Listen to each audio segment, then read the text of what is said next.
boards need to be a lot more focused on who their customers are, what their expectations are, and how they should plan for the rapidly changing environment. This is Exploring Leaders, episode 30, with Google's Director of Agency and Brand Measurement Analytics and Independent Board Director, Tina Daniels. Tina will share her story and her experience from the industry of customer research and digital marketing, and how boards can up their games, inspiring you to take responsible leadership in the digital age.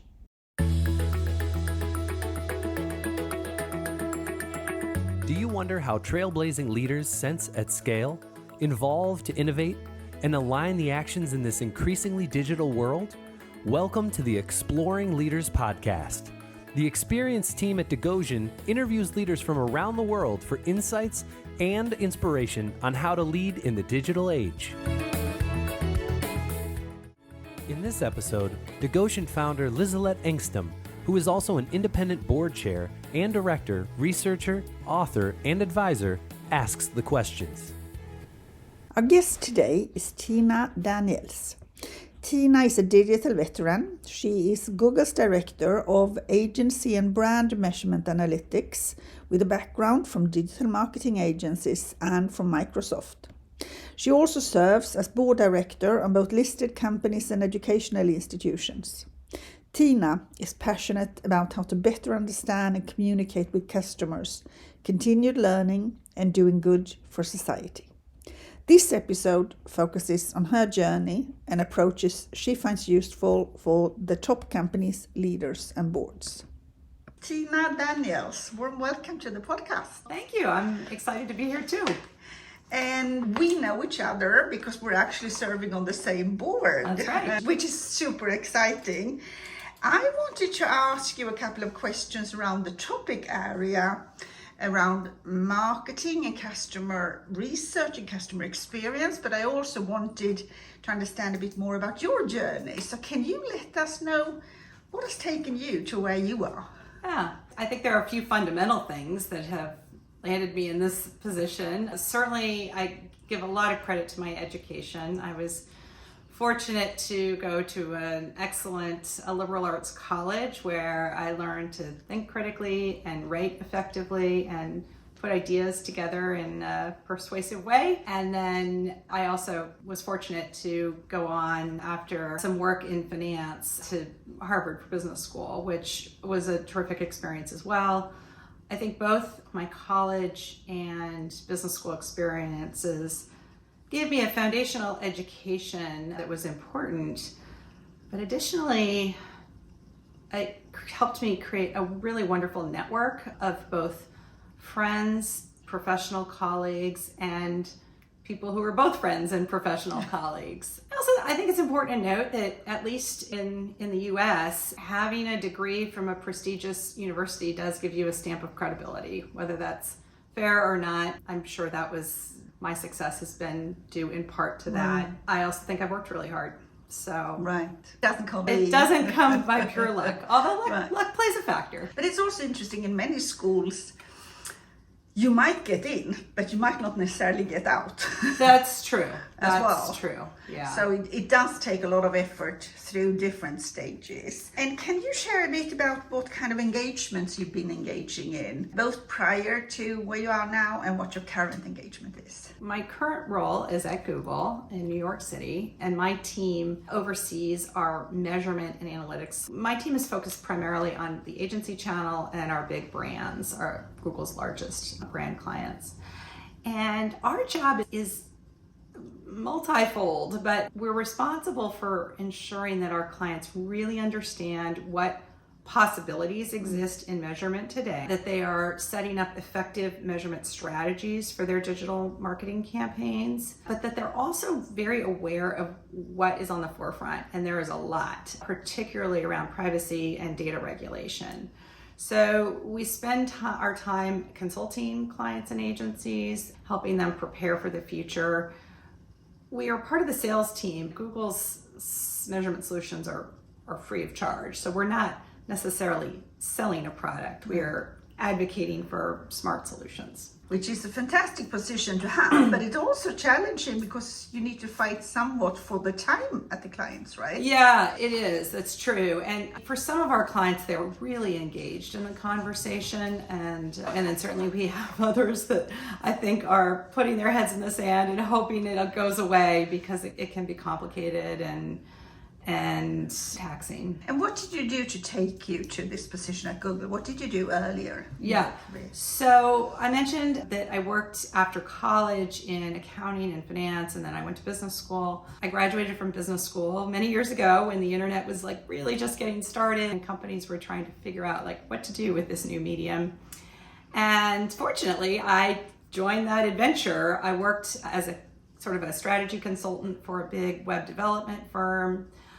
I then found myself at a media agency, a digital media agency, which at the time was a little bit random, but in retrospect, actually, I learned one of my most important career lessons from that experience, and that is who you work for is often more important than what you do, particularly early in your career. But I think even now, as a senior person, I find that can be true. I took a job with a very small digital marketing agency that I really had never heard of. And I did it because of the man who was who was the president of the agency at the time. And honestly, my calculus was, I really don't think this company is going to survive. I fully expected them to go bankrupt.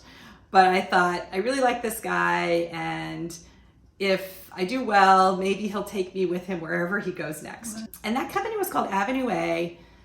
They did end up surviving. Not only did they survive, they became one of the real success stories of the early internet era. The company acquired another digital firm called Razorfish, which had some notoriety. And then the entire agency was acquired by Microsoft. At the time, the biggest acquisition Microsoft had ever done for $6 billion. So it was a wild success story and a really important chapter of my career. But I do owe it all to that kind of thought of work for great people. I didn't expect to be a media expert. I learned that along the way. I then spent a couple of years on the sales team at Microsoft, primarily working with agencies. After that, I took a break, which was helpful for me. I really felt like I needed some time away to interrogate whether this was the industry for me or if I should think about a shift. I decided there just weren't that many senior people in the digital marketing space, and it was foolish to walk away from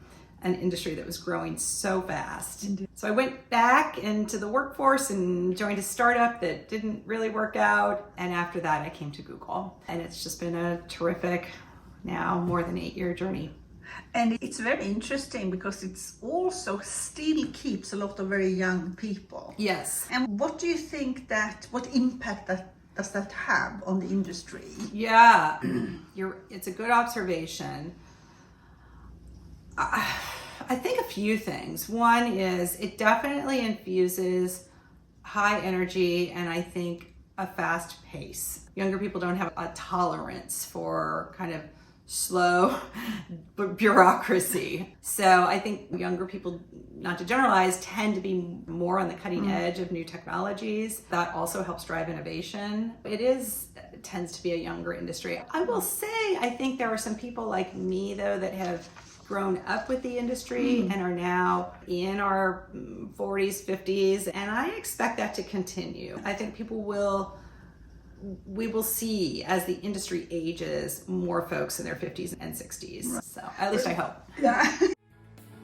You can check out more hints and tips in the blog post covering this podcast episode of Exploring Leaders at the Digoshen blog, which you can find at digoshen.com.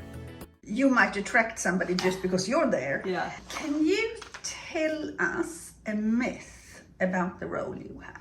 Yeah, I'm sure. A few that I probably had before I took this job running the measurement team. I'd say the biggest myth is that it's really just for data geeks. And I think you need to like data to be effective, but I don't consider myself a super subject matter expert. I think what's most important is to understand business and what clients are trying to achieve and think more holistically about where we can help fill gaps. Which is maybe, as you're saying, not exactly where most things. What's most exciting about your job? Oh, a lot. For me, I think the excitement comes from the intellectual rigor. So there is a lot changing, as I mentioned, on the privacy front, and that's a function of government regulation. It's a function of technology changes, browser changes that Apple has made and Chrome will soon make. And it's also a function of changing consumer expectations around data and privacy. And the industry collectively is coming up against the deprecation of third-party cookies, which is a technical thing, but it's the code that's really allowed internet advertising on the free and open web to work. So collectively, we're trying to invent the solutions that will replace third-party cookies. So challenging, it's complicated. I like the intellectual challenge of it. And I also think it's really important. It's purposeful work. The work that we're doing now is going to set the stage for the next 20 years of digital marketing. Indeed it is, and it's set the stage over the last couple of years as well. Oh yeah, it's happening now. Yeah, we're in the middle of it, and it's not always easy to see. But one of the things I wanted you to maybe help us understand, what you see that the development has been with customer research and marketing over the last couple of years. Yeah, and I think consumers increasingly have a bigger voice. The power dynamic has totally changed from when you and I were younger in our careers. It used to be that companies set their marketing agendas and they got to decide the message and they blasted it out and consumers either liked it or they didn't. Now it's much more of a two-way street. Consumers are actively involved both in giving companies feedback through social media and real dialogue online, and frankly, shaping the brand. The brand now lives in the consumer's control. So it's really different. It's very different, and sometimes I say marketing will go away and it will be replaced with education. You'll have to educate yourself into a position to sell something. Yeah, I think that's a big part of it. Yeah, and it's very different in terms of where we are. What do you see happening over maybe the next 5 years? How important things happening now?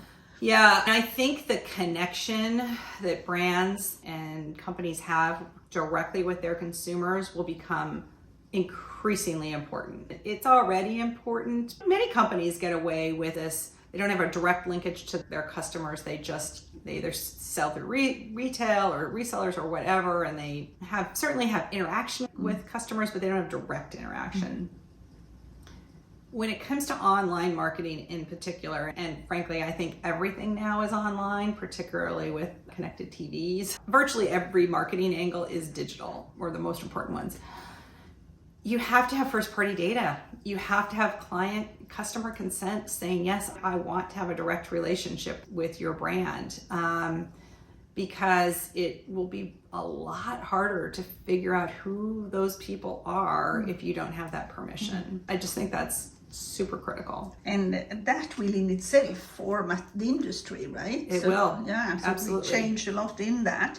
So one of the discussions you and I have had is also around, what do leaders in general know or understand about marketing? Yeah. And even more so than going to the board. Yeah. So if you go to that dimension, what do you think that leaders and boards actually need to understand a bit better? And how should they go about doing that? Yeah. It's surprising to me that marketing isn't a bigger part of board conversations. And the reason is that marketers understand the customers and customers drive the revenue. So if the board isn't focused on revenue generation and the shifting consumer or customer profile, I think they're missing a lot of the conversation. So first of all, I would just say boards need to be more involved. They need to have the CMO in the room on occasion. I think they should have more CMOs on their board, frankly. I think boards would be a lot more effective if there was more representation from CMOs amongst board members. And yeah, I don't, given how quickly digital transformation is taking hold, I think boards need to be a lot more focused on who their customers are, what their expectations are, and how they should plan for the rapidly changing environment. And it's interesting because in many ways, marketing is directly driving strategy or actually creating strategy even. Absolutely. But that might end up at two different groups at a company. Yeah. So how do you see that area evolving? You've hit on an important point, which is for very good reasons. Companies are very siloed, and it is hard to cross those silos, even with collaborative, well-intentioned people. But I think that point about marketing driving strategy is a really keen observation. In many companies, it works the other way, but maybe it shouldn't. If the marketers really understand the client profile the best, I think that's what should be at the center. And strategy is really about the application of limited resources. So it's a very important activity, but it's the client insight that should be the driver. And it's very complex to sit on a board and trying to figure out where to apply those resources in the best way, because there's a lot of competing around it. Since you work at Google and Google is so impactful in the world, can you say something on where do you see that Google's role is in all of this and actually going forward as well? Yeah, I think we play an important role in a few ways. First, I think our marketing team really leads by example. The Google marketing team is, I think, the gold standard for marketing in terms of both performance and creating brand and engaging with customers. I'm certainly biased, but I believe that to be true. We spend a lot of money on customer research at Google. Second, though, is I think we offer the broad marketplace, marketers and clients, the opportunity to easily execute surveys. We have an off-the-shelf product called Google Consumer Surveys, and they're really easy to launch and get a quick pulse on a question or maybe a new product or however you want to craft it. And then, of course, our sales team is very engaged in research, both research to drive thought leadership around the future of advertising or research to prove or disprove client hypotheses. So it's pretty fundamental to everything we do. I think it's very interesting. One of the things I find when I go and join most boards is I'm probably the only one that quickly puts on a little analytic to actually understand what is being said about our company. Yeah. And for me, it's so strange because it's so easy. Right. Why isn't everyone doing that? Why isn't everyone it's a really doing good that? quick pulse. So maybe with this podcast, we do a little pointer to get the board members to understand more about their own companies. Yes. With the help of Google. We'd be happy to help. Yeah. To get even more value out of the podcast series Exploring Leaders, you can find everything from research reports to advice and courses at the Digoshen website, which you can find at digoshen.com. Now, we can see that boards and leaders need to understand a bit more around marketing and how it impacts. Can you say anything you think they need to put in place to help their companies? Well, it gets a little tricky, right, to tease out what should be the management team's responsibility and what's the board's responsibility. So I'd say at a high level, the board needs to ensure that the C-suite is really on top of it. And I don't know that all C-suites are.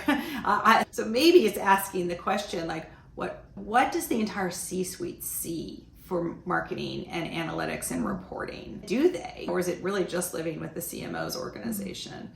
So that's like a basic question. I think boards should expect more reporting on the makeup of clients. We don't really even talk about client segmentation except at the highest level of enterprise versus retail or something like that. So maybe asking questions of the strategic makeup of clients and where the senior team sees growth opportunities. My presumption is that best-in-class marketers have like really good dashboards that they're using to monitor the business, and I would think it would be easy to create a high-level profile of client activity for customer activity for the board.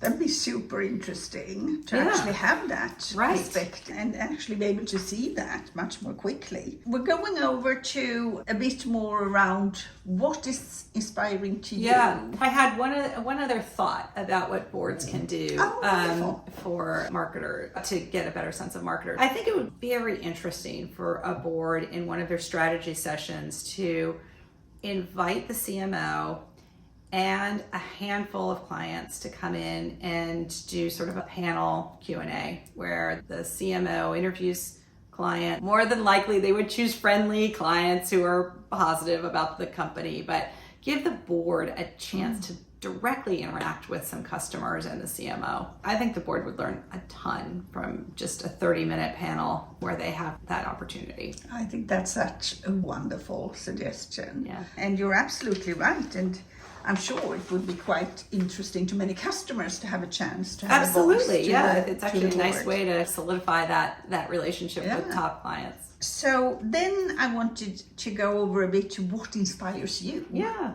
So is there, I don't know, a leader or maybe a company that you think we should keep our eyes on? Oh, yeah. I can think of a few. And I sort of immediately go to my personal network when I think, obviously, they're very well-known leaders who I admire, just as I expect most people probably do. But a few examples of companies worth watching, perhaps from small to big. My first recommendation is a media and entertainment company called Hello Sunshine. Reese Witherspoon's production company, and it is run by a friend of mine, a woman named Sarah Harden, CEO, who is a rock star. She and Reese have created something very special where they own the production and help control the distribution of content and really leverage content across mediums, from books to movies to products and the whole That's gamut. super interesting. Yeah. Sarah's the real deal, and I think it's certainly a company worth watching. I'd say in the middle category, which a totally different type of corporation, is S&P Global. Doug Peterson is the CEO. I serve on a board with Doug, and he's just a leader that has high integrity. He has been committed to diversity and inclusion, equity and inclusion, since well before it was an obligation and a buzzword in corporate jargon. He was early to put a number of women on his board, and he's a thoughtful, inspirational leader. And then on the biggest end, S&P Global is a big company, but even bigger would be Accenture. And the reason I cite Accenture is that Julie Sweet is the CEO, also just a terrific person, a younger woman, very smart, and she's leading a massive company that is really pushing other companies to embrace digital transformation, important in the world economy. And it's very interesting because several of these are also, you can see them, they're also their own profiles and take care of their own brands. That's right. Which is interesting in that. So is there any sources that you would go to keep yourself updated? Yeah, about digital marketing. Well, I'm going to take the easy out here and recommend that folks really check out Think with Google, which is, you can Google it and find it right away, but it is a website that produces several times a week articles and thought pieces on the most important topics in digital marketing. And often it profiles, the articles are written by Google clients, so marketers or CEOs of companies. I think it does a really good job of breaking down very complicated topics in marketing and business into like digestible, understandable, quick pieces. The articles tend to be written with brevity so that you can get the point quickly and then dig deeper if you want. And I think that is in itself a really important thing, to be able to explain complex things quickly. That's right. That's right. Which is not given to everybody to do. Yeah. Do you have some practical recommendations for our business? Is there anything, and you can direct it into the marketing suite or you can direct it into the board suite, is there anything practical you think that they could do? It can be super easy. Maybe it's just things to get things started. Yeah. Let's see. A practical tip for marketers, C-suite, or board members who feel like they don't know much about marketing but would like to know more, I would say social media is actually probably the best place to start. And one practical tip is to find a young person in your life. It will be very humbling, but find a young person in your life, child, grandchild, maybe just friend's child, and ask them, like, how do you spend your time online? Are you watching YouTube? Do you look at TikTok? And what does that mean to you? Then ask them about brands that they like or celebrities and understand their perspective. I think if you can start to see how young people interact with the world and with brands, it will really open up a lot of curiosity. It'll maybe demystify some of these apps that just seem so crazy and complicated, and that would be my practical tip. And I think it's so interesting. When I ask my children, for instance, how they want to learn, they think of YouTube as the learning vehicle. Video is everywhere. They really say, if they want to know anything, I'll Google it. And then I go to YouTube. Yeah, it's true. It's really an incredible platform for education. So if people would like to reach you, follow you, how can they do that? I'm on all the social media channels. Probably the best way would be to find me on LinkedIn. I have a Tina Daniels of a LinkedIn profile, and I do my best to check those messages periodically. I'm also on Twitter and, of course, Instagram and Facebook too. And wanted to end up with a question that I adjusted a bit this time. And the question this time would be, if you were an art form. Oh, that's right. Okay. What would you be? Yeah, an art form. Broadly, I think I probably would choose sculpture because value depth and dimension. And looking at things from different angles. That's a fantastic answer. Oh, good. Thank you so much, Tina. It's been interesting and we learned a lot. Thank you so much. I learned a lot by having this conversation, so thanks for inviting me. Thank you. Thanks for listening to Exploring Leaders, a podcast produced by Digoshen with the ambition to inspire insightful leadership in the digital age.